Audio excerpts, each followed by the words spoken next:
Boa noite a todos, sejam todos bem-vindos. Eu sou a Silvia Valentim, do Centro Espírita Camille Flammarion, e hoje nós vamos ter um bate-papo com o Álvaro e o Nazareno, e vou convidar o Gabriel para fazer a nossa prece inicial, e depois o Nazareno é com você. É isso, amigo. Seja bem-vindo, Álvaro.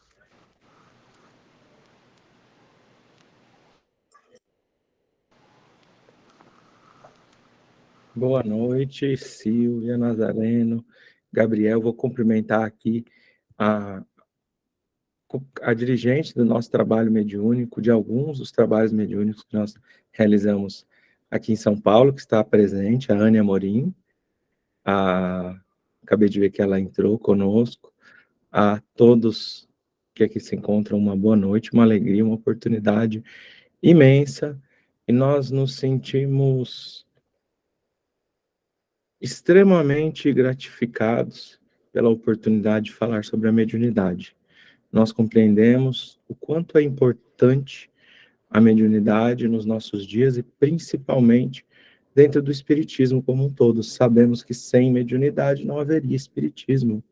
Então, é um assunto que considero de fundamental importância, e reafirmamos sempre a necessidade do constante estudo, constante debate, para que as atividades mediúnicas estejam sempre alinhadas com os propósitos doutrinários e com o Evangelho do Cristo dentro da ideia da caridade.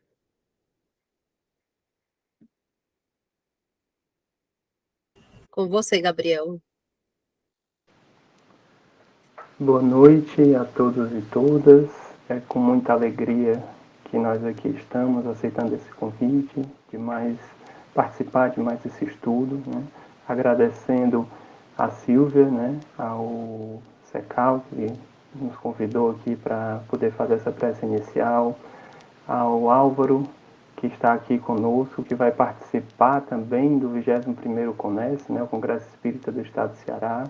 Né? Que bom poder vê-lo aqui virtualmente, mas vai ser muito mais prazeroso também, né, poder estar com ele aqui presencialmente. Né? Já estavam sendo prometidas aí uma peixada, né, frutos do mar, então a gente aguarda aqui esse momento para junto nós podermos confraternizar, né? O Álvaro estava falando da importância do estudo para a prática mediúnica, né? Nós estamos esse ano completando 40 anos do ensino sistemático da doutrina espírita, né, do ESG, né? Então a importância realmente de nós podermos estar sempre nos capacitando, né, nos instruindo através dos estudos. E nós temos várias formas, várias maneiras, né? E uma coisa que a pandemia nos ensinou é que nós podemos estreitar laços, e esses laços são estreitados também de forma virtual, né? Então o Álvaro falou aqui, né, que tá junto com ele tem também a dirigente do grupo, né, da mediunidade, e é muito importante essa integração, essa interação, para que nós possamos estar sempre ligados, né, com o nosso trabalho, atentos à nossa prática doutrinária, que é muito importante, né? Quem se sentir à vontade, né, para a gente poder fazer a nossa prece inicial, pode fechar os olhos, né? Quem quiser ficar com os olhos abertos também, não tem problema. Nós vamos continuar nesse clima de paz, de prece, de alegria. A doutrina espírita, codificada por Kardec, ela traz uma mensagem prometida pelo nosso Mestre Jesus, que ficaria eternamente conosco, nos auxiliando, nos conduzindo, nos orientando. Nós agradecemos por essa oportunidade de juntos estarmos aqui falando sobre esse tema da mediunidade, a luz da doutrina espírita, trazendo a todos que estão conectados conosco uma mensagem de consolo, de paz, de alegria. Agradecemos, Senhor, por o Senhor nos permitir participar dessa noite desse estudo. Que assim seja. Que assim seja, meu irmão. Nazareno, é com você, meu irmão. Obrigada. Obrigado, Silvinha. Obrigado aí ao Lúcio, seu esposo, que também está aqui prestigiando a live. Obrigado, Gabriel Mamede, nosso presidente da Federação Espírita do Estado do Ceará. Obrigado a todos que estão aqui acompanhando a live ao vivo ou aqueles que irão assistir mais tarde. E agradecer aí especialmente ao nosso irmão Álvaro Moderrai, que está está nos cedendo aí um pouco do seu precioso tempo de poder estar compartilhando um pouco desse bate-papo. Não vai ser uma palestra, ele tem muitas palestras gravadas, transmitidas nas várias redes sociais aí espíritas, inclusive ele também tem um canal no YouTube, que hoje o nome do canal é o nome dele, Álvaro Moderrai. Vocês vão encontrar muito material bastante interessante, então dê uma olhadinha depois lá no YouTube. Moderrai se escreve Mordechai, com C-H-A-I no final, Mordechai. Eu vou até perguntar a ele logo o que significa Moderrai, se tem algum significado, e a gente vai fazer uma apresentação dele, né? E ele tinha me encaminhado aqui um material de apresentação. O Álvaro, então, ele é expositor espírita, ele é estudioso da doutrina, do Evangelho e do Antigo Testamento, né, como Allan Kardec denominou a primeira revelação. Fala com fluência o hebraico, então aqui a gente vai conversar em hebraico, não vai ser em português, tá? Mas vai ter tradução embaixo, vai ter legenda. Tô brincando. Eu mal sei falar cearês, né? Eu mal sei falar cearês. E fluência o hebraico, entre outras línguas também. Tá? Obteve anos de preparo, né, em estudos das leis e costumes judaicos quando morou em Israel. Ele também morou em Israel vários anos, e ele busca expor a união dos conhecimentos da interpretação dos textos bíblicos, associando a sabedoria do povo judeu junto ao Evangelho. Tudo isso à luz da doutrina espírita. Então é muito interessante. O Álvaro, ele inclusive tem realizado um trabalho muito bonito, aí transmitido pelo Web Rádio Fraternidade e por outros canais, uma série chamada De Moisés a Kardec, né? Muito detalhada, bem, ele junto com o nosso professor Severino Celestino e também o nosso querido Jorge Elahá. São 3 grandes estudiosos fazendo esse trabalho, né, quinzenalmente, não é isso, Álvaro? O Álvaro vai passar para a gente. Hoje à noite tem, às 9h30, vocês acompanham, né, terça-feira, hoje dia 20, tem também, tá? E ele, inclusive, faz umas lives com o Severino maravilhosas, né? Ele inclusive, tem um estudo das parábolas de Jesus, que ele e o professor Severino falam, assim, 2h30 cada parábola, e a gente percebe que ainda tinha mais coisa para eles falarem, porque eles vão resgatando, né, quando Jesus fala determinada frase, determinada palavra, ele está se referindo muitas vezes a uma história do povo judeu já conhecida por eles, alguma tradição dos antigos profetas. Então tudo ali tem um porquê, por que ele usou determinada palavra, determinada expressão, e ali a gente vai ter uma compreensão muito maior das parábolas de Jesus, dos ensinos do nosso mestre querido, né? Ele realiza palestras e conferências por todo o Brasil e também no exterior, e é também tarefeiro na área da mediunidade. Então não é somente trabalhador da exposição.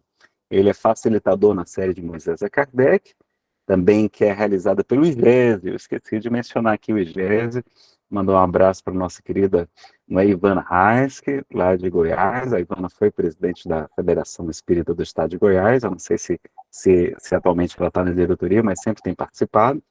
E ele é cofundador, né? Fundou junto com outras pessoas e coordenador do estudo do Livro dos Espíritos e do NEP Augusto César Neto. Né? NEP significa Núcleo de Estudo e Pesquisa do Evangelho, aquela iniciativa já feita já há muitos anos pela Federação Espírita Brasileira. O Haroldo Dutra Dias é um grande divulgador, não é? O Saulo, nosso querido Saulo César também, muitos outros amigos, o próprio Arthur Valadares, essa turma boa também, todos eles são muito dedicados ao NEP. No Lar Meimei, Augusto e Holanda César, em São Paulo, capital. Tá? Ele, inclusive, também mencionou que uma coordenadora do trabalho mediúnico, onde ele realiza suas atividades, está aqui presente à live. Eu só não gravei o nome dela, aproveitar, mandar um abraço, agradecer a presença dela. Né? Passar para o Álvaro aí, dar uma boa noite para todos os que estão nos acompanhando. E explica de onde é que vem esse número Mordecai. Boa noite, Nazareno, e todos que nos acompanham, como tive a oportunidade antes de assim declarar. Mordecai é bastante interessante. Não é o meu sobrenome, é o meu nome. Então, todo judeu, quando nasce, realiza a circuncisão depois de 8 dias e recebe um nome em hebraico. Então, é o nome pelo qual a pessoa, por exemplo, é chamada a leitura da Torá, é um nome pelo qual todas as atividades religiosas dentro da comunidade judaica, elas se impõem. Então, o meu nome, Mordecai, se deu devido ao ter nascido no mês de Adar.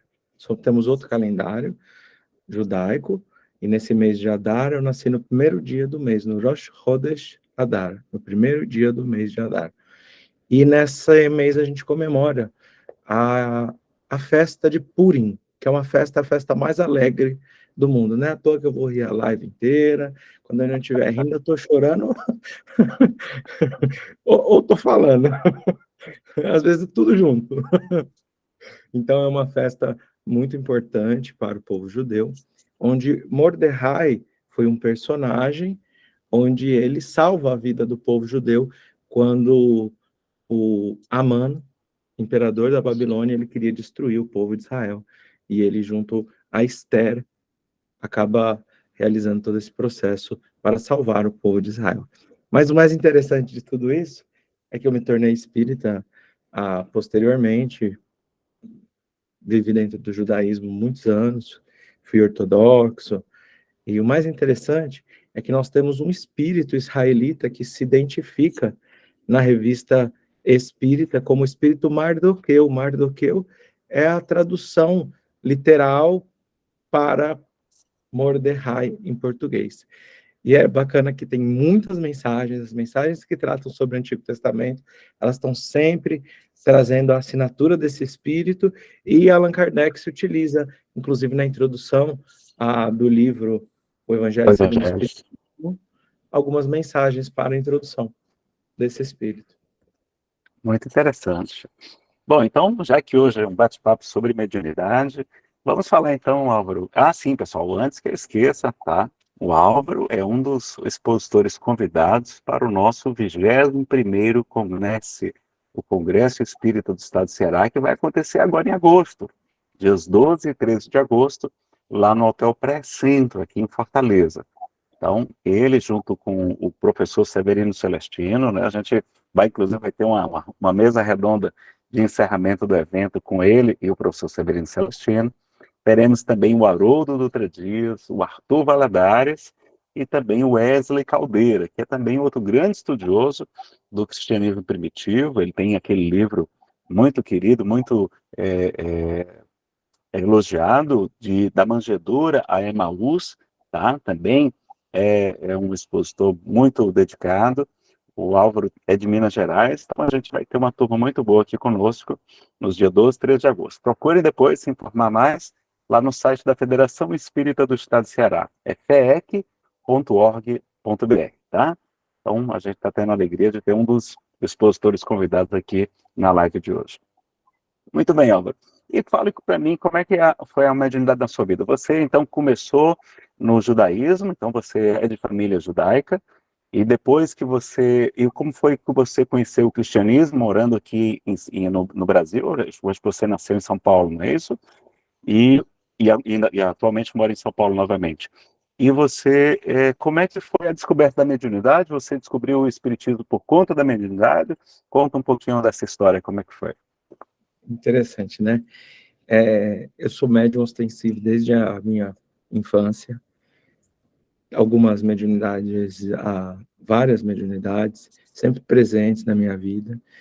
A minha mãe teve a oportunidade de, em algum momento, acho que próximo ao meu nascimento, de conhecer um pouquinho do espiritismo, e isso seria uma luz na minha vida, porque eu tinha um anjo preparado para me orientar nos momentos de dificuldade. Sempre me interessei por religiosidade, por religião, desde sempre. Morei no interior de São Paulo e eu estudei em um colégio que o diretor era padre, mas eu tinha, como sou judeu, eu tinha a dispensa da aula de religião. E por algumas vezes o padre ligava para minha mãe que eu ia ao encontro dele na aula de religião, mesmo com a dispensa, para discutir determinados assuntos, por exemplo, Deus, por exemplo, o significado de Jesus, a visão de Jesus para a Igreja Católica. Então, eu sempre tive muito envolvido com a religiosidade como um todo.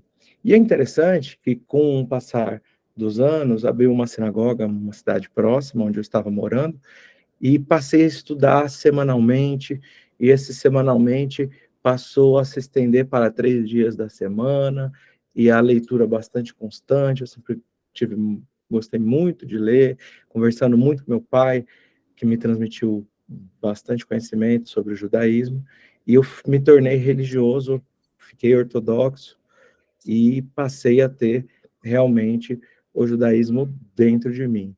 Algumas faculdades, como o desdobramento, a clarividência, às vezes até em momentos quando eu ficava nervoso, a transfiguração, minha mãe disse que sempre percebia quando era algum espírito, não propriamente eu, quando ficava nervoso ou não.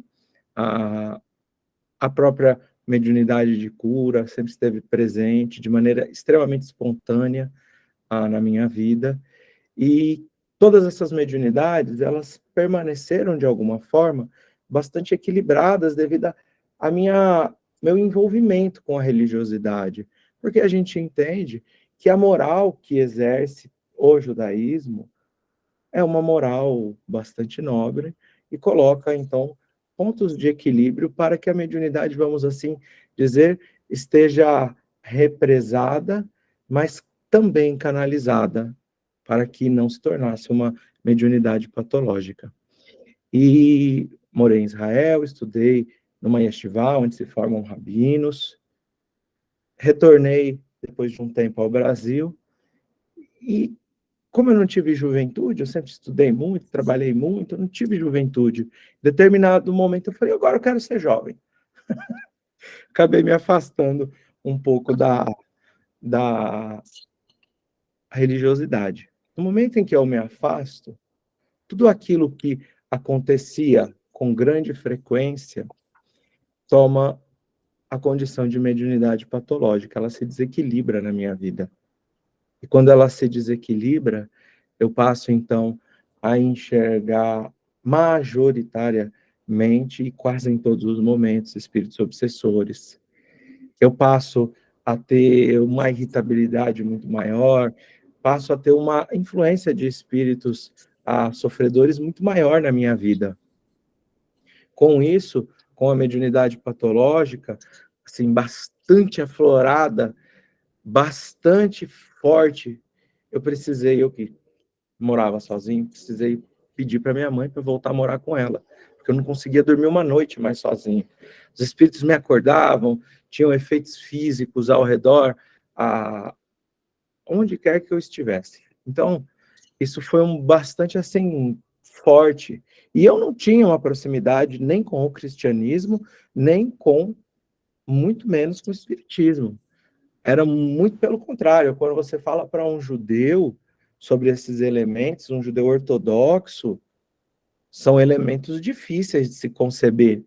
Eu entendo que não é pela natureza filosófica do espiritismo, mas muito mais pelo preconceito que se cria ao, ao entorno da doutrina. E eu entendo que a condição difícil e imposta na visão de, não todos, mas de alguns judeus, no meu caso ortodoxo, não, alguns judeus ortodoxos, nem todos têm essa visão, mas era bastante difícil em função da história da qual a Igreja Católica performou a imagem de Jesus. Então, essas condições foram bastante difíceis. Em determinado momento, eu falei para minha mãe, eu falei, mãe, pelo amor de Deus, me ajuda. Eu quero entender o que está acontecendo comigo. Porque eu comecei a achar que eu estava caminhando para uma esquizofrenia, talvez. Eu não tinha dúvida sobre os espíritos, mas era tão constante, tão intenso, que eu queria ajuda. Então, minha mãe me entregou exatamente esse livro. É exatamente esse mesmo. Eu estou com um livro que ela me deu. Ela é engraçado. Ela fala, você nunca percebeu que você me pediu, eu te entreguei no mesmo dia? Eu falei, mãe, eu não percebi. Ela falou, pois eu tinha o livro para tentar compreender. E eu li o livro assim em 1 ou 2 dias, o livro dos médiuns, procurando as respostas mais óbvias sobre as manifestações como um todo. A partir desse momento, eu não me tornei espírita ainda, mas eu comecei escondido, sem falar para minha mãe, sem falar para ninguém, a frequentar um centro espírita apenas para tomar passe. Eu vi uma palestra de 15 minutos e ali recebia algum aconselhamento. Tive a oportunidade de mudar para a Bahia, onde ali, naquele instante, eu passei a dedicar a minha vida ao estudo através do ESD também, do atendimento fraterno, do atendimento espiritual, do qual eu fui assistido por muitos anos, e eu falei assim, eu quero entender o que essas pessoas falam do espiritismo. Passei a devorar as obras, todas as obras de Humberto de Campos, todas as obras de André Luiz, toda a obra, a codificação, a maior parte dos livros de Divaldo Pereira Franco. Eu lia toda semana um livro, e eu queria entender sobre o espiritismo. E o livro que tocou a minha vida foi o Há 2000 Anos, quando eu percebi que não importava o tamanho dos meus erros, que não importava a dificuldade que eu tinha, mas que em múltiplas reencarnações, se eu simplesmente assumisse as rédeas para que não cometesse mais erros tão difíceis, quem sabe, com o passar do tempo, o fardo nos meus ombros ficaria mais leve pela mudança de comportamento. Então, essa é um pouquinho da história. Desculpa se eu me alonguei, Nazareno. Não, mas a história, falar ali, a introdução no movimento espírita, realmente precisava mostrar desde a origem, né? Agora, sua mãe era cristã, é cristã, ou ela era judia também? Como é que é a orientação religiosa dela? Minha mãe é judia, mas é interessante que meus avós, tanto minha avó como a minha bisavó, são judeus italianos, e é interessante que a minha bisavó, ela, sendo judia italiana, ela frequentava reuniões espíritas, escondido, né, na época, ainda mais na condição de judia. Para todo mundo acho que era escondido, mas para ela era um pouco mais. Então, a minha avó me contou, há pouco tempo atrás, que quando ela era criança, ela se recordava de ir ao centro espírita, da minha avó trabalhar na mesa mediúnica, da minha bisavó, e a minha avó falou que ela se deitava nas cadeiras e dormia. Então, minha avó me contou isso há pouco tempo. Então, nós tivemos sempre uma presença do espiritismo, apesar de não ter como, assim, seguido a risca, vamos dizer. Muito bem. Álvaro, a Thaís Cabral está aqui no grupo pessoal. Lembrem que vocês podem formular perguntas, tá? O bate-papo aqui não é somente entre, entre eu e o Álvaro, não. Todo o público pode formular perguntas. Eu só peço que vocês formulem pelo chat, para eu ir fazendo aqui mais ou menos o controle, fica mais fácil.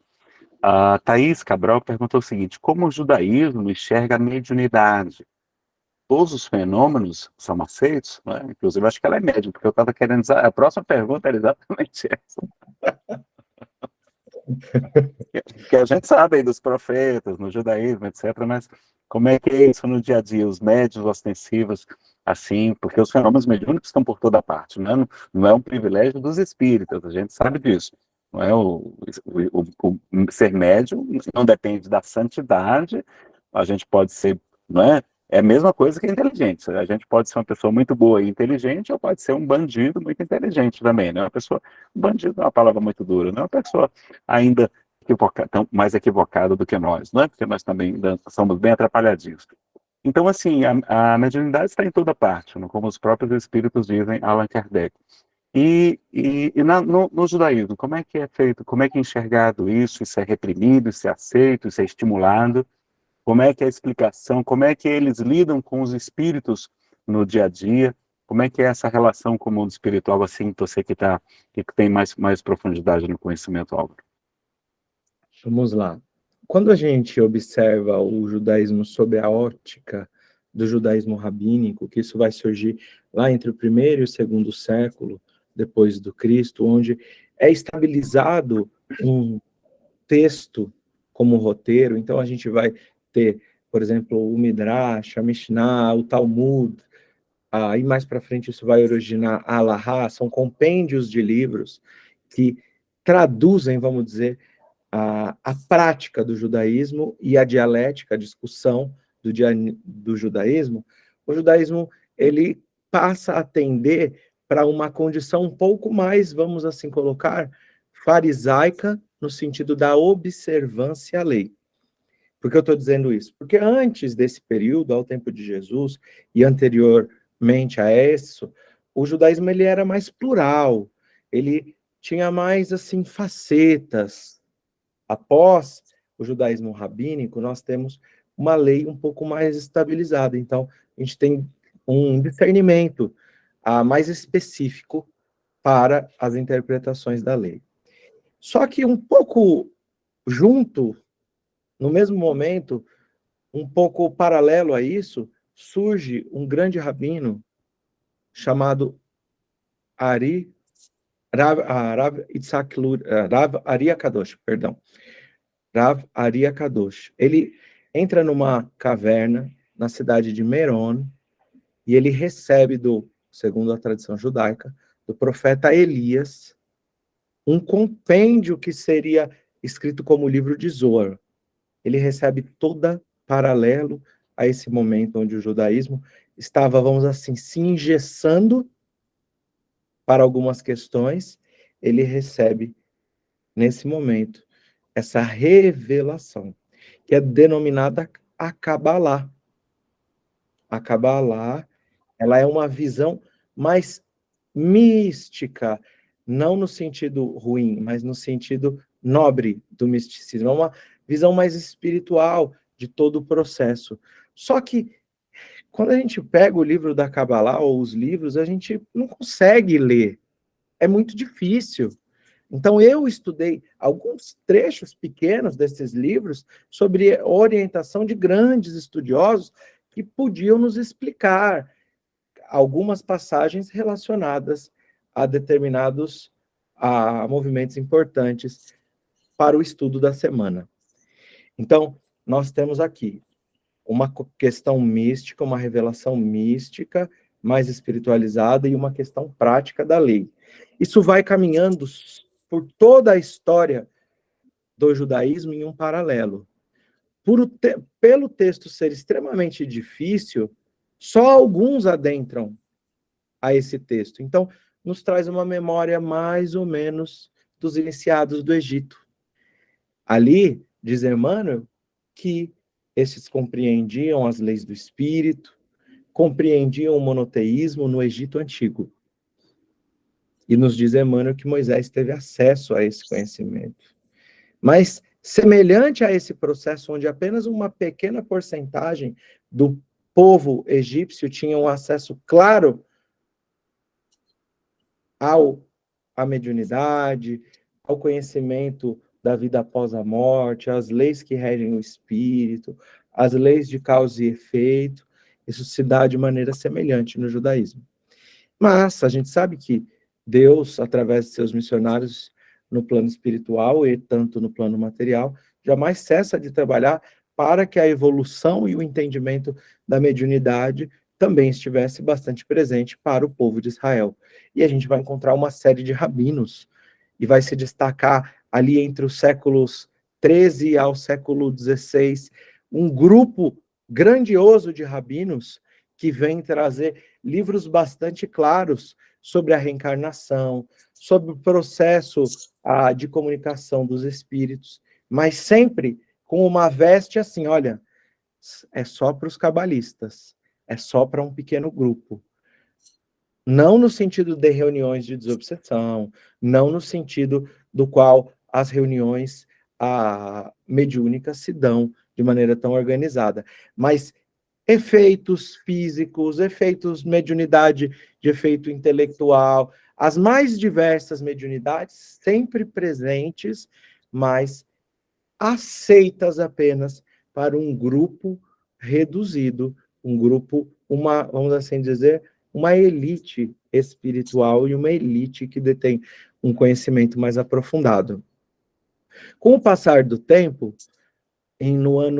no século XVIII, a gente vai encontrar um importantíssimo missionário para o judaísmo, e seu nome é Baal Shem Tov, ele é chamado de Baal Shem Tov, o dono do bom nome, ou seja, aquele que realizou a caridade em uma condição extremamente importante. Ele dava discursos extremamente inspirados para um grupo seleto de alunos, e cada um dos seus discípulos vão fundar aquilo que fica conhecido no judaísmo por Hassiduyot, ou singular Hassidut. São grupos de intelectuais que se dedicam ao entendimento do plano espiritual com constância diária. Eu pertencia a um desses grupos de estudo, fui seguidor da maior de todas as Hassiduyot hoje do mundo, e fui seguidor de um grande rabino, onde ali se fala mais claramente sobre todo o objetivo e toda a condição da vida espiritual, de maneira mais simples, mas ainda nós necessitamos... Nazareno, se eu estiver me alongando muito, você me perdoa. Não, mas é para você poder explicar, né? A explicação realmente essa exige um pouco mais de tempo, de espaço, para que a gente poder compreender, né? Mas está ficando claro, a gente está entendendo que realmente existe, né? Existiu, mas sempre ali para um grupo restrito, ou seja, aquele conhecimento ali mais reservado, e a gente percebe até como se sua própria espiritualidade tivesse tido esse cuidado. Você vê que o próprio Cristo também, até mesmo sobre ali no momento do Monte Tabor, em que se materializam os espíritos de Elias e Moisés, Jesus pede que aos apóstolos que estavam ali juntos, Pedro, João e Tiago, que somente falasse e divulgasse aquilo depois, né? Não naquele momento, ou seja, mostrando que o povo também não tinha ainda a preparação, né, para ter aquele conhecimento da mediunidade de maneira tão tranquila como hoje, nos dias atuais, né? Aliás, desde o século XIX, os espíritos podem trazer por meio de Allan Kardec, tudo isso de maneira sistematizada, muito organizada, esse trabalho magnífico aí do codificador. Então a gente percebe que a mediunidade sempre ficou envolvida assim, em pouco difundida entre o povo, mas sempre existiram os grandes profetas, os grandes médiuns, e claro que a gente não tinha esse material extraordinário que é o livro dos médiuns, o livro dos espíritos, as obras de Kardec para nos guiar, né? Então é interessante você falar, e é curioso, você estava falando agora que vocês é um grupo de estudo constante, né? E a gente lembra de Kardec no projeto 1868, um livro de obras póstumas, ele falando da importância de um estudo continuado, sério, né? Um estudo permanente da doutrina espírita, né? Para lhe garantir a unidade. E aí o nosso Gabriel Mamed aí nos recordou aqui nos bastidores, quando a gente estava conversando, que este ano nós estamos celebrando os 40 anos do estudo sistematizado da doutrina espírita do ESD, que é fundamental para que a gente, né, tenha acesso a doutrina espírita assim, de maneira muito fácil também, porque é um universo de conhecimento, é muito livro, muita informação. O ESD ali, a gente tem tudo ali bem organizado para a gente ter acesso, claro, sem deixar de estudar as obras fundamentais da doutrina espírita, as obras básicas, as obras publicadas por Allan Kardec, não é? Então, interessante. Então, assim, se a pessoa, se um menino apresenta os fenômenos, aquilo é reprimido, é estimulado, não tem essa... Porque no cristianismo, em regra, né, se acha normalmente ali, ou se em Deus, está ali, está comunicando, é o Espírito Santo, ou então se julga que ali não, se o menino está com um quadro aparentemente de obsessão espiritual, não. Ali é coisa do demônio, ali é coisa... Então, assim, também... isso acontece também porque a gente sabe que Satanás, do hebraico, é uma coisa completamente diferentemente do que virou na teologia, né? Mas isso, como é que você, criança, com os fenômenos, como é que o judaísmo lhe ajudava a entender esses fenômenos? Realmente você não tinha acesso a essas informações? Como é que era isso? Então, eu vejo que era como na minha família todos somos médios, meu pai é médium, meus avós, todo mundo é médium na minha família, eu vejo isso com bastante, sempre pude ver com bastante naturalidade. Mas eu acho que não se cria, como posso dizer, tanto um olhar tão acentuado para essas condições. Eu acho que é tido meio como natural, mas não algo a ser educado e desenvolvido, mas como uma faculdade que pertence àquele espírito. Então, dentro da Yeshiva, talvez, por algumas dessas questões do local onde eu estudei, eu tinha estudos diários com o Rosh Yeshiva, com o diretor, né, com, vamos dizer, o dirigente da instituição de ensino, onde ele trazia alguns pontos mais relacionados a Kabbalah.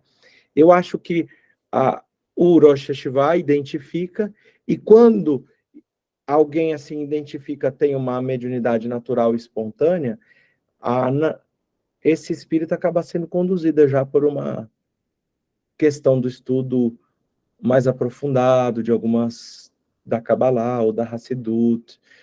Ele vai naturalmente se identificar, como eu me identifiquei, com um desses grupos. Então não vai ser estimulado, mas vai ser assim, acho que visto com bastante normalidade.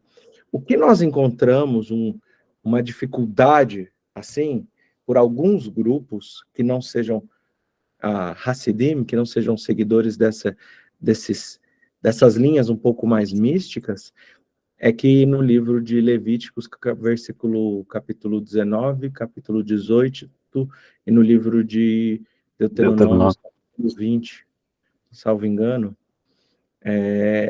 existem proibições para a comunicação com os espíritos. Mas eu sempre gosto, eu não vou adentrar com muita profundidade a isso, mas eu sempre gosto de denotar que Moisés, a todos os instantes, estava no processo de comunicação mediúnica. Os profetas, também como médiuns, estavam a todos os instantes. E nós encontrávamos não só os profetas assim denominados, mas aqueles que são chamados de Zekenim, de anciões, traduzidos assim, eles também se congregavam ao redor do tabernáculo para então receberem as suas inspirações. É interessante quando, por exemplo, a gente está lendo lá o Evangelho de Lucas e a gente vê o esposo de Elisheva, de Isabel, quando ele ali recebe, dentro do templo de Jerusalém, como sacerdote, a presença do anjo Gabriel, ele não se espanta. Você vê, ele tinha o entendimento do que estava acontecendo. Ele não se assusta. Ele apenas duvida da comunicação. Fala, minha esposa vai ficar grávida? Mas ele não se espanta. Então, apesar das proibições, nós compreendemos que a própria Torá escreve as suas leis no sentido de que aquilo não seja algo vulgar. Vulgar no sentido de ocorrer a todos os instantes, sem um preparo daquele que executa a presença ou executa sua mediunidade, exercita sua mediunidade, as comunicações com os, entre aspas, anjos.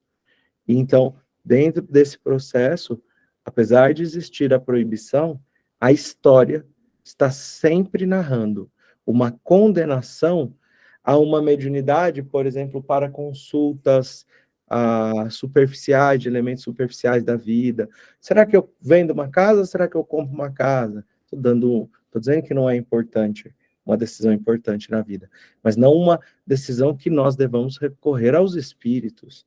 Então, uma mediunidade ligada a ataques, como, por exemplo, o profeta Bilã, que foi contratado para amaldiçoar como profeta, não judeu, ele foi contratado para amaldiçoar, ele foi pago pela mediunidade. E ali a Torá está dando um exemplo claro, qual? Ele não consegue dar o resultado, porque quando ele vai trazer as palavras, ele abençoa o povo de Israel. Então ele recebeu, por algo que ele não tem controle, a mensagem dos espíritos. Então, se a gente for procurar no germen ali das questões mediúnicas, a gente vai encontrar um paralelo com tudo aquilo que Allan Kardec codifica na mais nobre condição. Para quê?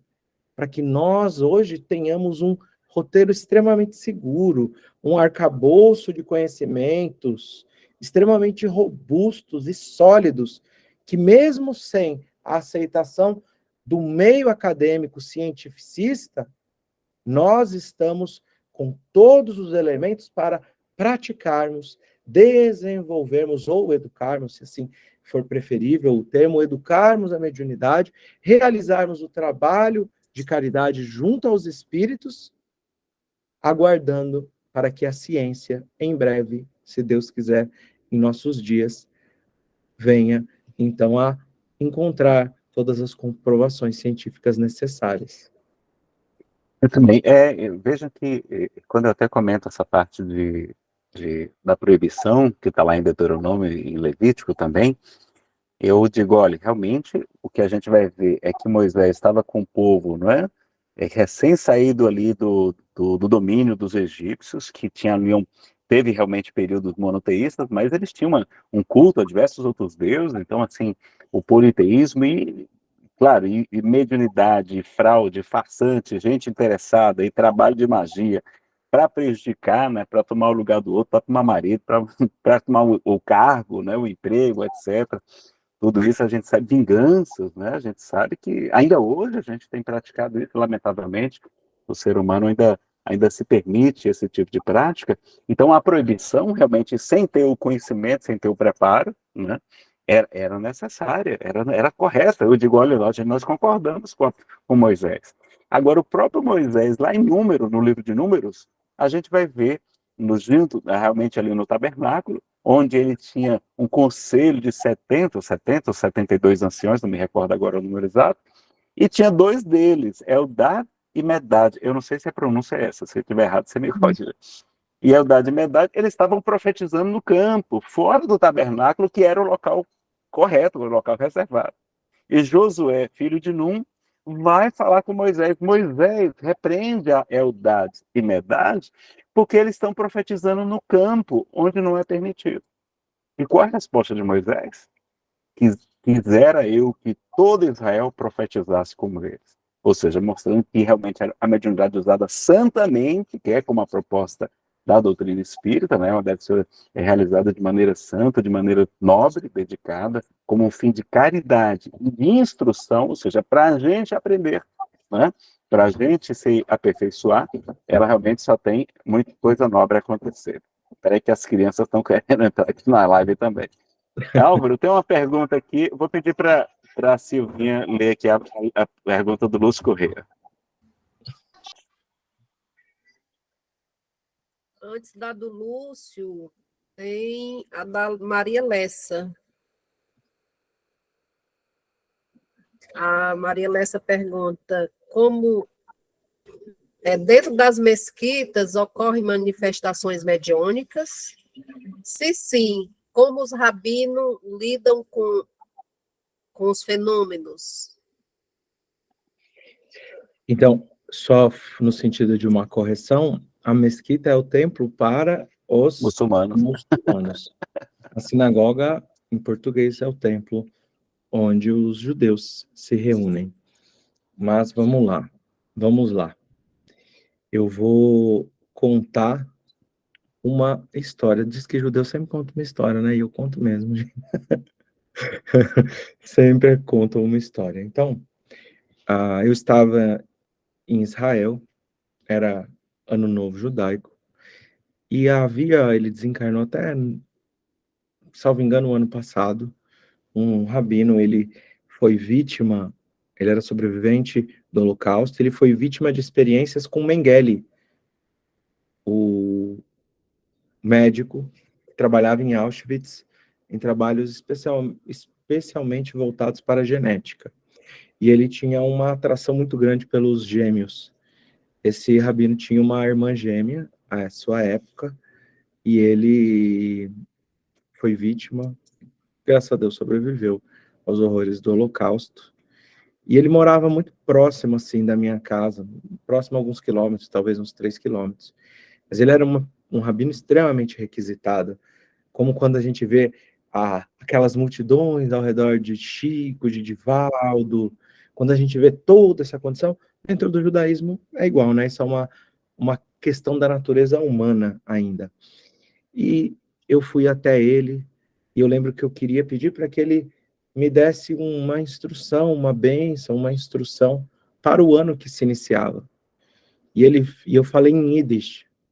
Yiddish é um dialeto do povo de Israel. E eu falei em Yiddish com ele.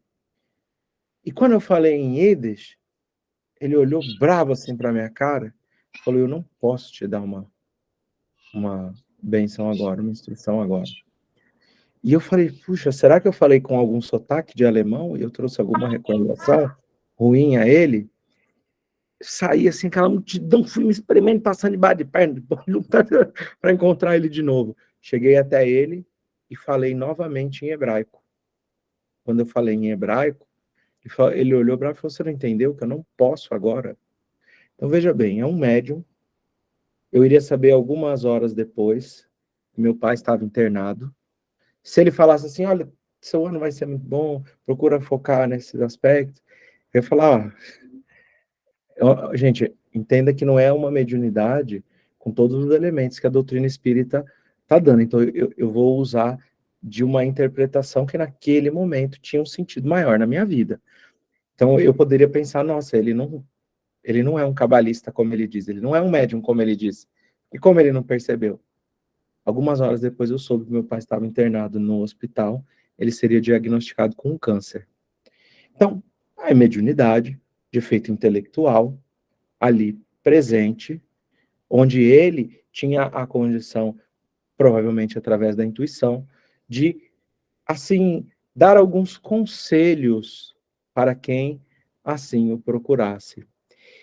Interessante é que meu pai ficou doente, nós descobrimos um câncer de pulmão, ele descobriu um câncer de pulmão, e foi para uma cirurgia bastante difícil, e meu pai é médico, ele havia preparado a minha mãe para uma possível não melhora.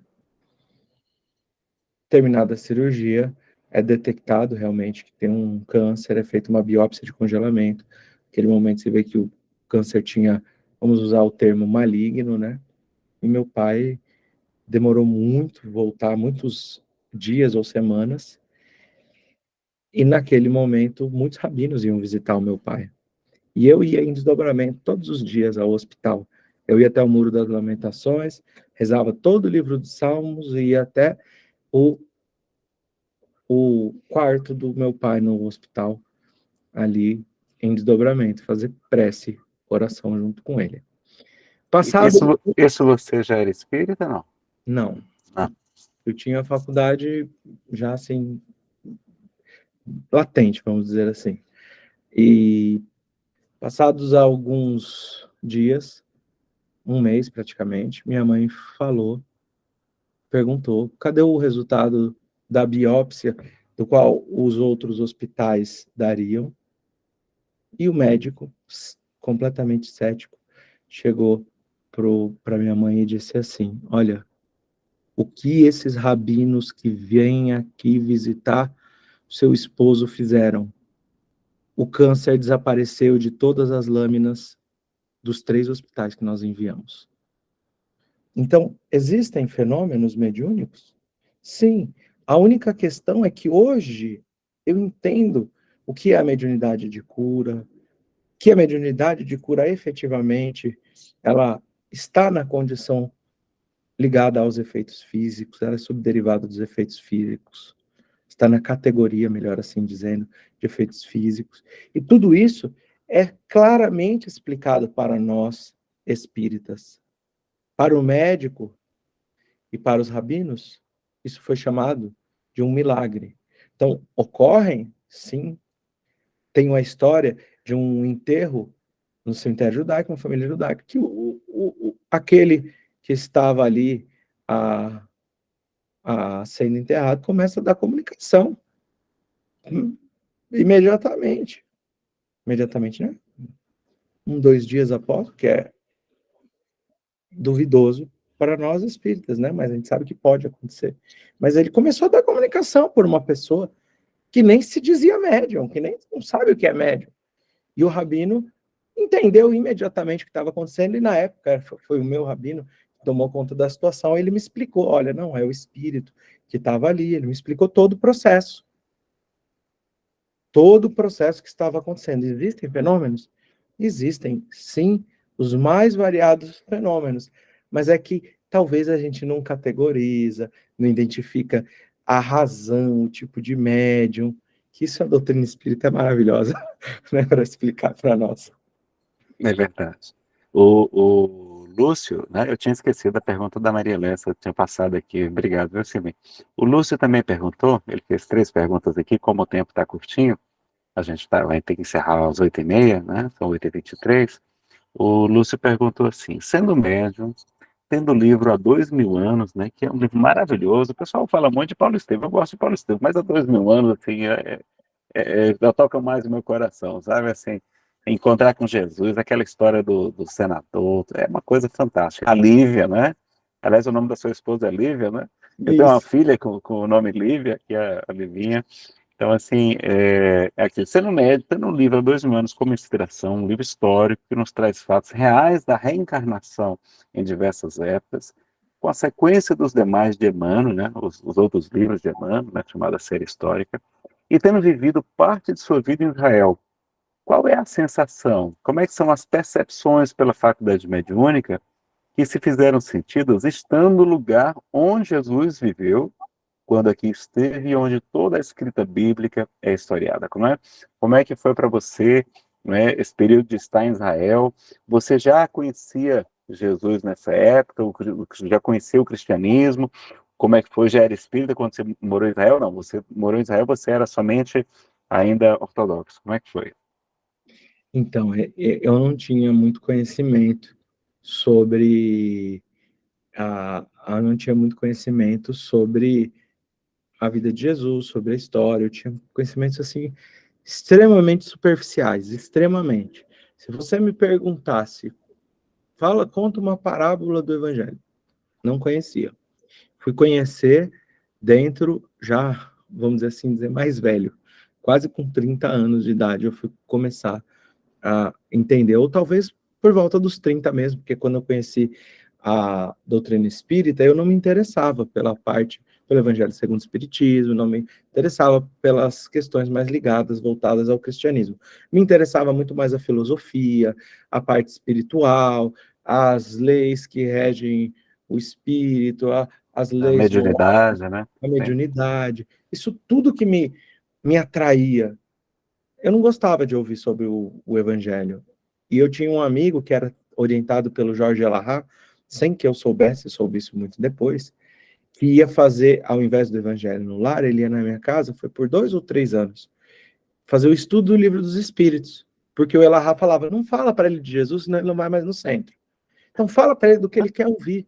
É isso que ele precisa.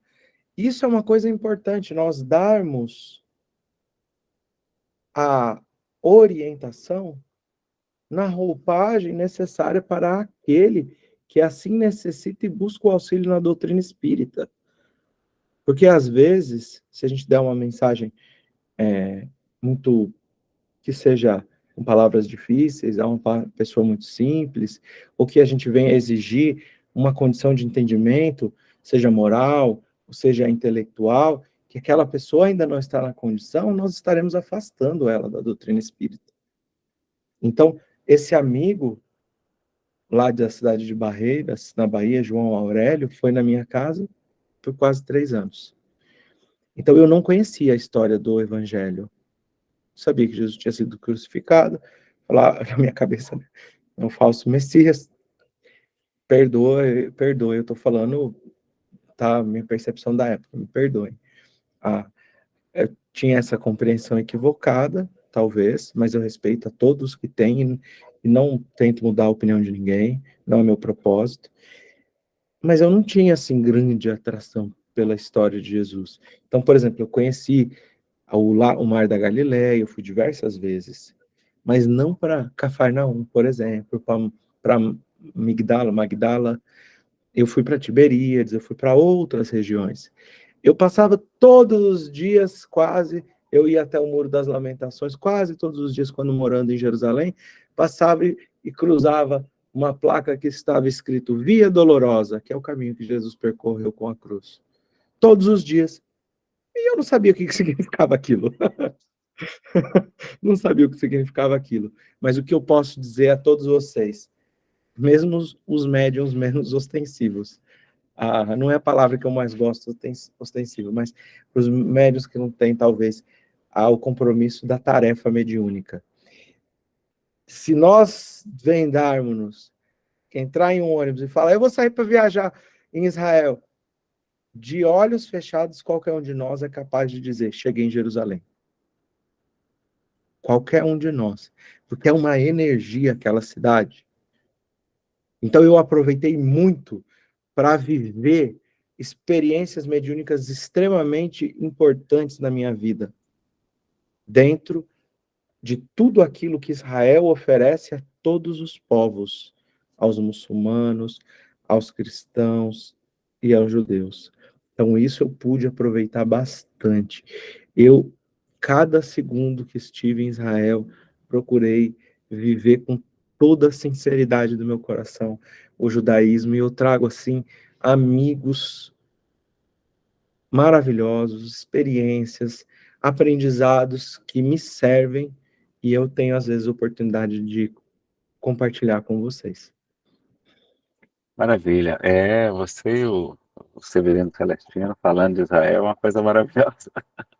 Eu tenho assistido tem uma moça aqui, uma guia turística, Israel com a Aline, um canal do YouTube, que ela mostra. Nossa, é fantástico, ela é muito querida também. E eu sou louco para fazer uma viagem, ainda não fiz, vou fazer uma viagem para achar as terras de Israel, né, para conhecer aí, fazer esse turismo. Quem sabe um dia aí com você ou com o professor Severino Celestino. Ele sempre fazia, não sei se ele está fazendo. A Graça, a esposa dele, tem andado doentinha, né? Muito bem, infelizmente estamos chegando no nosso horário, pessoal, vamos ter que encerrar. Silvinha, mais algum recado, alguma coisa?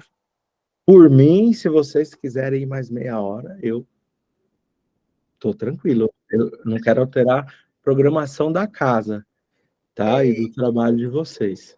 Mas eu estou disponível.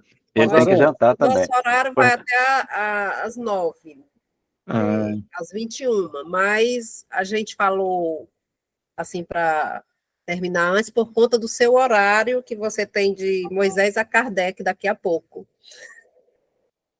Mas se você puder ficar mais um pouquinho, tem uma pergunta do seu Lúcio Norato, que é o nosso presidente, Camilo Flammarion, que ele colocou, deixa eu só procurar aqui, aqui achei. Ele colocou assim: quem são os médios?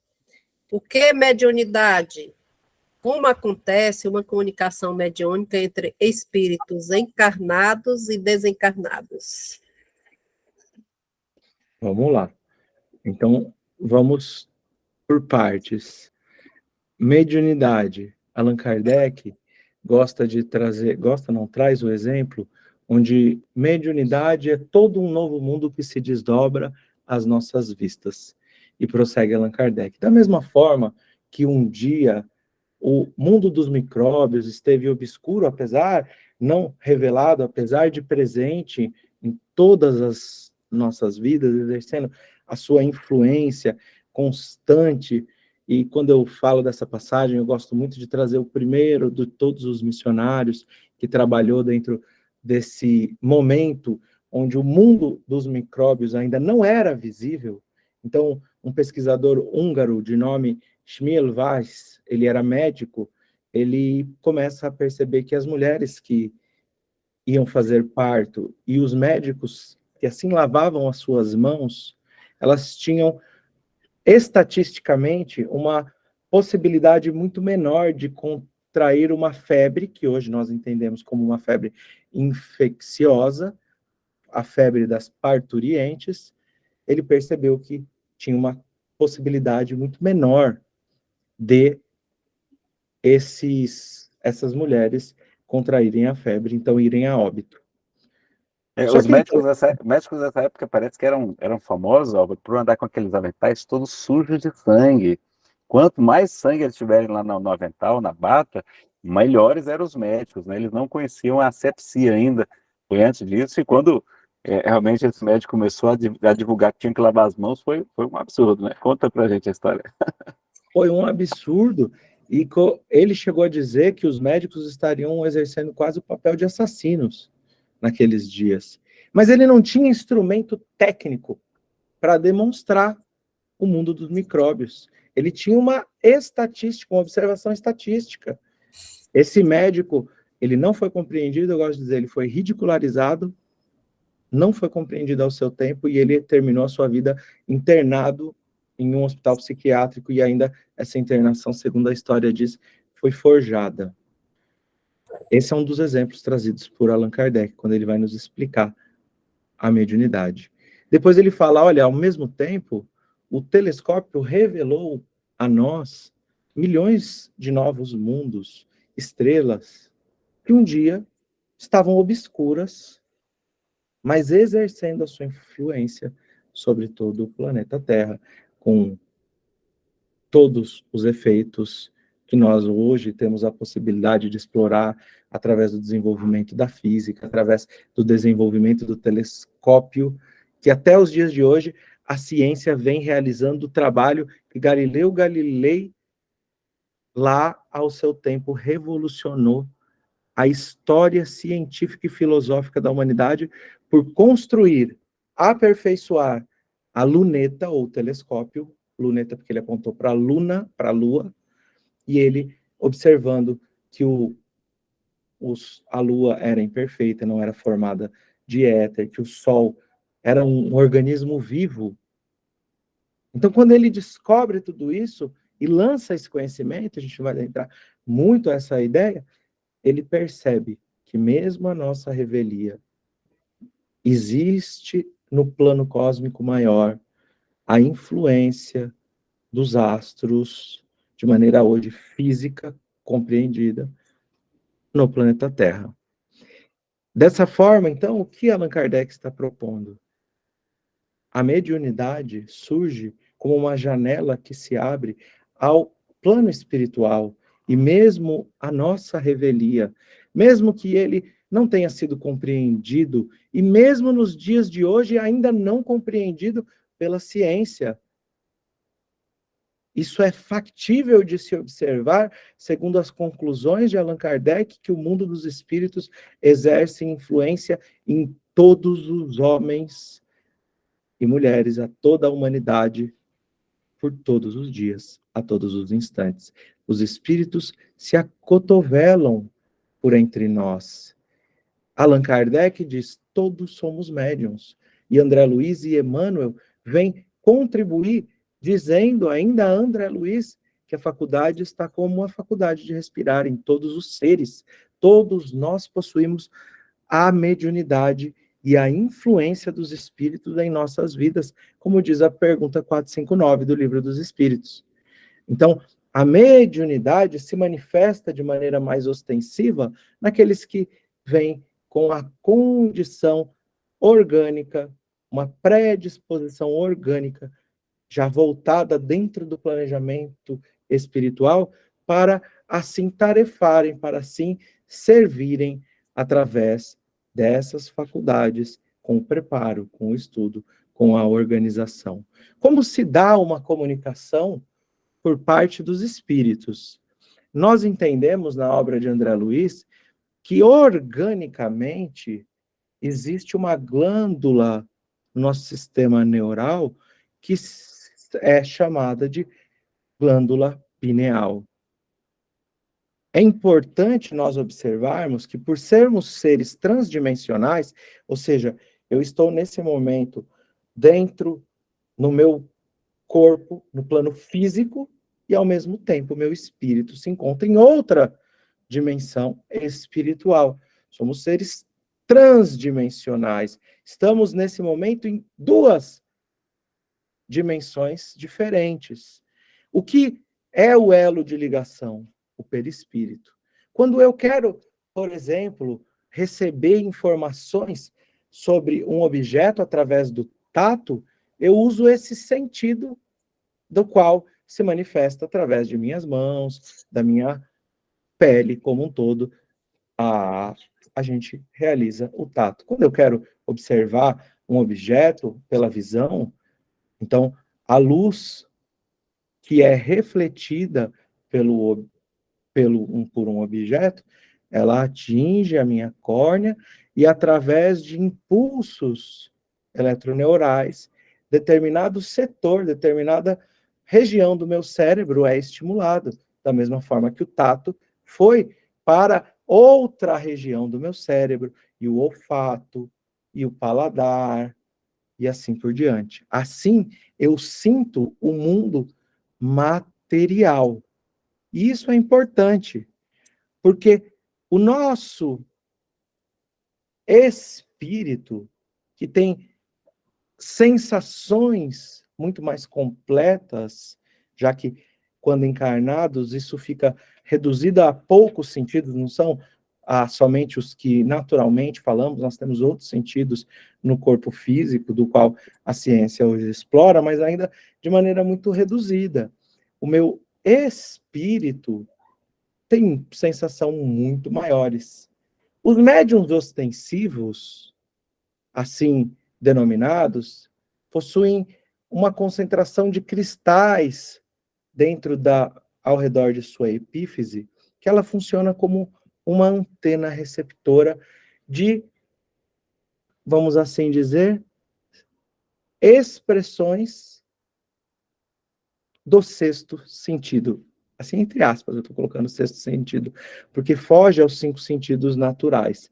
Essas expressões que são capturadas pelo meu perispírito e, assim, a minha epífise passa a receber a recepção dessas informações e, a partir desse processo, a depender de qual é a mediunidade da qual o médium tem manifestada em si naquele momento. Então, por exemplo, se eu vou dar uma comunicação psicofônica, aquele impulso que foi captado pelo perispírito é recepcionado pela epífise e passa através de um mecanismo de eletroneural, é direcionado à região do tálamo, onde se dá a fala, se assim for uma incorporação. Se assim for uma comunicação psicofônica intuitiva, ela não vai exatamente ao tálamo, mas ela se manifesta no meu cérebro, na região, salvo engano, no lado esquerdo do cérebro como um todo. Se você tem uma mediunidade de clarividência, isso vai se manifestar dentro dos impulsos eletroneurais que estão capturados primariamente pela epífise. A epífise joga esse impulso eletroneural para onde? Para a região, então, da psicografia, para a região da qual quer que nós estejamos como médiums. Esse é o mecanismo, parte do mecanismo que se tem como a teoria talvez mais aceita, pautada dentro da obra de André Luiz. É um mecanismo bastante interessante e é um mecanismo que demonstra a responsabilidade do médium. Por quê? A gente percebe que o processamento dessas informações se dá por parte do médium através do seu conhecimento anímico, do seu conhecimento de espírito.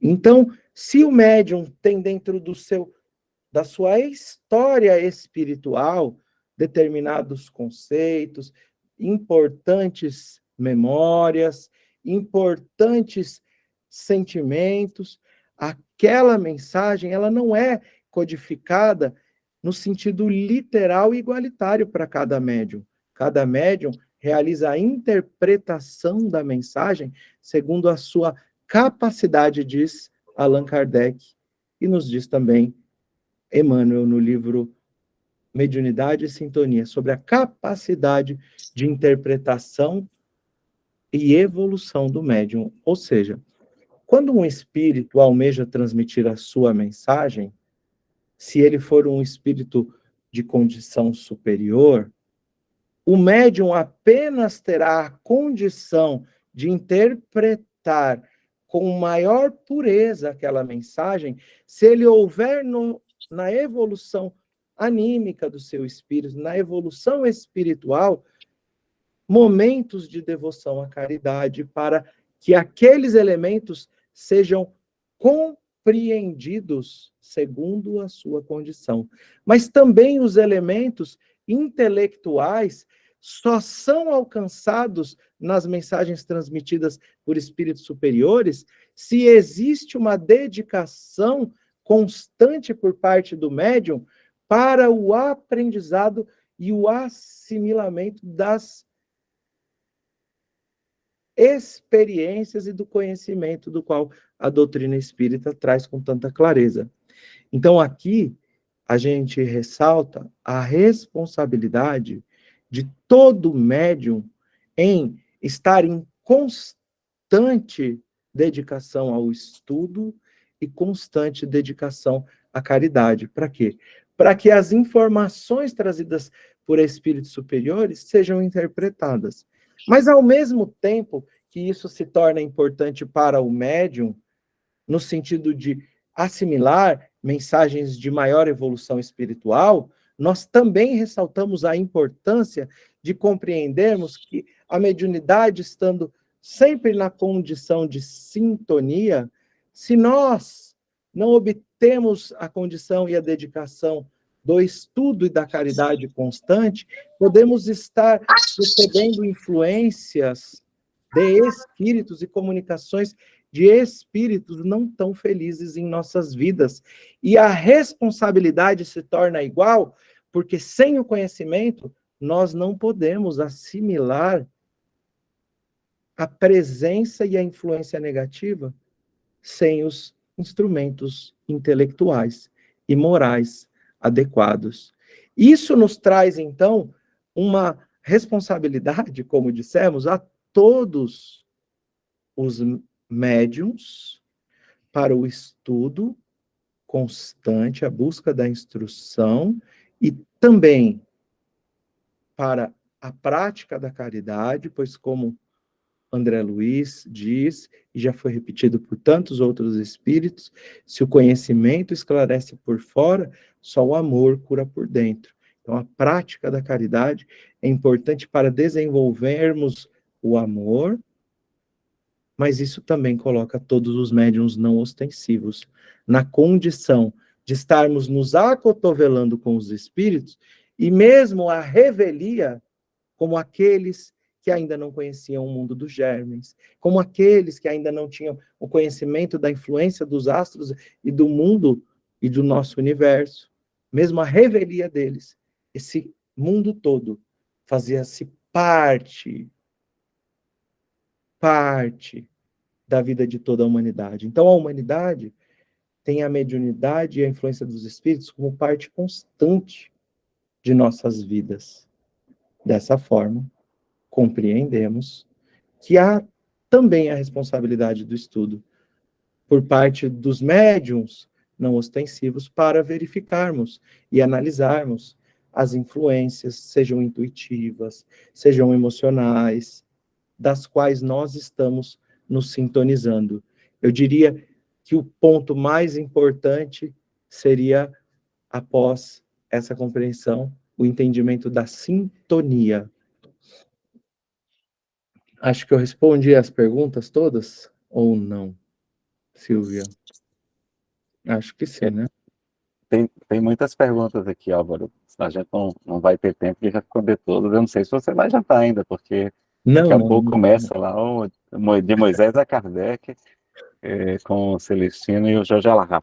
Só trazendo informação aqui também, que a nossa irmã Márcia Valente diz que o professor Severino Celestino continua, sim, fazendo as viagens para Israel, e vai fazer agora Israel e Turquia em setembro. Então, procurem depois a RW Turismo, para vocês, quem puder ir participar. Eu não posso agora, as crianças aqui são muito pequenininhas ainda, o André está de 13 e a Livinha de 5, então não dá para a gente ir, mas assim que eu puder, a gente vai participar de uma viagem dessa aí para as terras de Israel com o nosso querido Severino Celestino.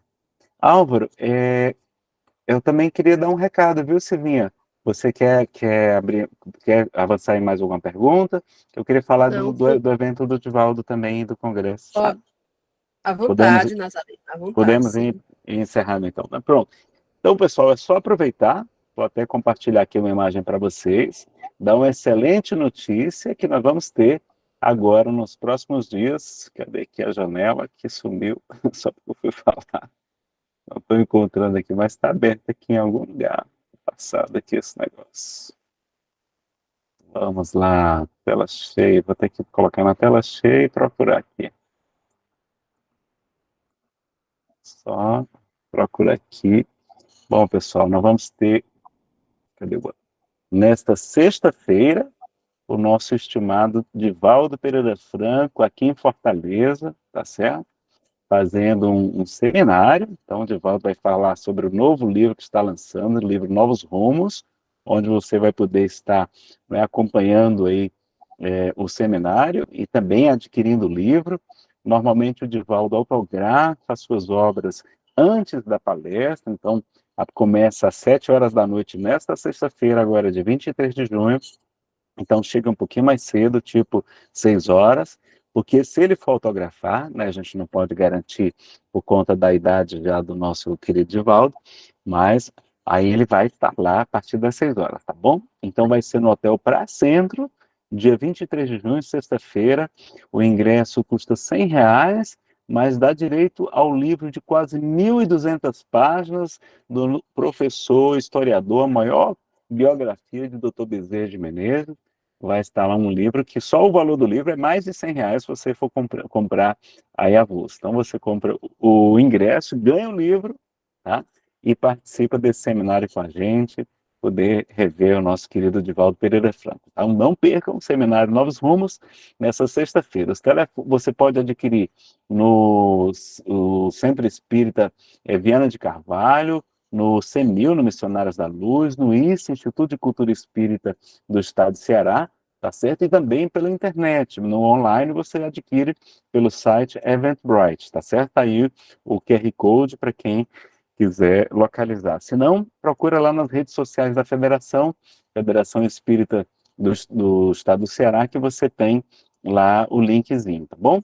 Os telefones para mais informações são aqui, tem o númerozinho 98813-3022, acho que basta dizer um para não confundir muito vocês, né? O DDD 85 de Fortaleza, 98813-3022, tá joia? Então, nesta sexta-feira, o seminário com o Divaldo. E teremos também, com o Álvaro, a presença do Álvaro, o 21º Conhece, de volta à modalidade presencial, né? Faz 2 anos que nós estamos fazendo o Conhece de maneira virtual, e agora não, nós vamos ter ele de maneira presencial, a gente poder rever os amigos do movimento espírita, abraçar as pessoas queridas, vai ser muito bacana. E o tema, cristianismo e espiritismo. Para tanto, nós escolhemos aí expositores que tem esse aprofundamento nessa área, e não somente no cristianismo, mas nas raízes do cristianismo, como a primeira revelação, o Antigo Testamento, como é o caso aí do nosso querido Álvaro, do professor Severino Celestino, também o Haroldo, e na obra de Emmanuel Arthur, e também no cristianismo primitivo, o nosso querido Wesley Caldeira. Então, aproveite, também será no mesmo local, lá no Hotel Praia Centro, vai ser no sábado, de 8 às 19h30, e no domingo, de 8 a meio-dia e 15. Por que termina meio-dia? Porque domingo é o Dia dos Pais, tá? Então, a gente vai terminar mais cedo, vai ter uma homenagem ao Dia dos Pais, e a gente ainda sai de lá a tempo de almoçar com os nossos paizinhos, com nossos familiares queridos, tá bom? Então, dia 12 e 13 de agosto, as inscrições vocês podem fazer online no site da federação, que é esse aqui, ó, fec.org.br, tá joia? Vocês vão poder se fazer a inscrição. Caso deseje mais informações, o telefone da federação, o WhatsApp é 98129-3415. 98129-3415, ok? Vai ser uma maravilha. Álvaro, você me falou que você e o professor Severino Celestino estão escrevendo um livro. Como é que é essa história? Me conta essa história só para encerrar. Se você já tiver o nome do livro, já passa para a gente poder já ficar aqui com o gostinho de quero mais na sua vinda também, tá? E agradecer também a sua presença, tá bom? Precisa só abrir seu áudio aí que ainda está fechado. Perdão. Nós recebemos esse convite do professor Severino Celestino de que pudéssemos contribuir em uma obra. E, segundo ao que ele nos informou, ele nunca havia escrito uma obra sobre parábolas, porque, segundo os espíritos, não havia chegado o momento. Ele ficou bastante entusiasmado com a ideia de contribuirmos, trabalharmos juntos em pesquisas para um livro sobre parábolas. E eu falei, claro, por que não? Nós temos 2 volumes já em fase de elaboração. O primeiro está pronto, a gente está fazendo as revisões. Eu nunca imaginei que seria tanto trabalho.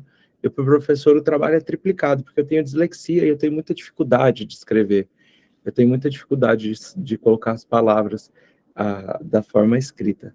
Então, o professor Celestino é um trabalho triplicado. E nós estamos com o primeiro volume, onde trabalha 7 parábolas, o capítulo 13 do Evangelho de Mateus, dentro do texto, do contexto, das análises históricas, arqueológicas, à luz da doutrina espírita, e feito versículo a versículo, cada uma dessas parábolas. Então, esse texto está totalmente escrito já, a gente já está na fase de revisão, já terminamos alguns capítulos da revisão, mas eu não tinha ideia que era tão difícil escrever um livro, que era tão trabalhoso. Não é tão simples. Então, a gente não tem uma data ainda para o lançamento, mas esse primeiro volume já está bastante adiantado. Nós temos o segundo volume também dessa série, já totalmente com pesquisa totalmente realizada, e nós estamos escrevendo isso em paralelo, também dentro da mesma ideia, onde nós trabalhamos mais 7 parábolas do Evangelho de Lucas.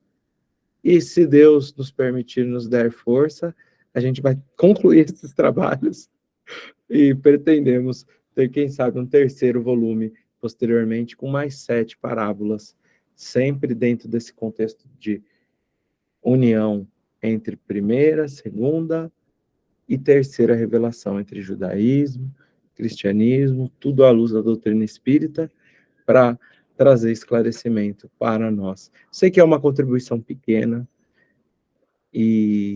mas de toda forma foi um grande convite, uma importante tarefa que estamos nos esforçando para desenvolver. Maravilha.